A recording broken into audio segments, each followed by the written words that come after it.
알코올 성분을 넣어서 좀 얼지 않도록, 수분이 있다 하더라도 얼지 않게 하는 방법을 썼어요.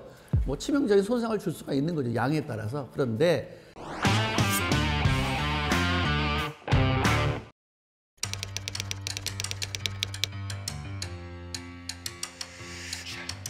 가솔린 자동차라든가 LPG 자동차는 연료 특성상 얼지를 않는 특성을 가지고 있어요. 그렇기 때문에 사실 수분이 또 만들어질 확률이 거의 적죠. 근데 디젤 자동차는 연료 특성상 수분이 만들어질 수밖에 없어요.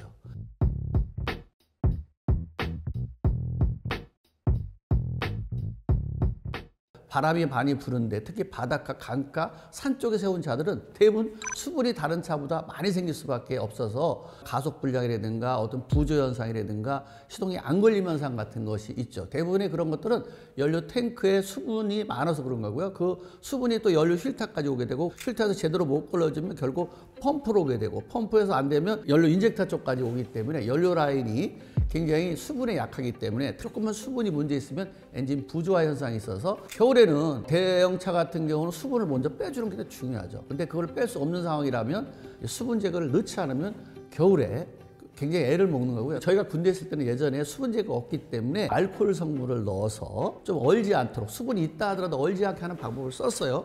근데 그거는 사실은 디젤 엔진에 뭐 치명적인 손상을 줄 수가 있는 거죠, 양에 따라서. 그런데 굉장히 정밀하기 때문에 그 알코올 같은 걸 넣어서는 안 되잖아요. 그래서 거기 전용 수분 제거제가 나온 거예요. 그래서 겨울에는 디젤 자동차는 꼭 수분 제거를 활용해서 그 수분을 제거해야지만 연료 장치가 겨울은 물론이고 봄에도 트러블이 없는 거고요. 만약에 디젤 자동차 같은 경우 연료 장치 고장이 나면 비용이 굉장히 많이 들잖아요. 국산차도 연료 장치에 트러블이 생기면 보통 최하가 200에서 500까지 들어가는 거고, 수입차 같은 경우 기존적으로 500에서 2천만 원씩 들어가는 차가 수두룩하기 때문에 탱크에 물 빼주고 필터 갈아주고 그 다음에 수분 제거를 해서 연료 장치 고장 안 나게 관리하는 것이 최대의 숙제다, 이렇게 볼 수 있습니다.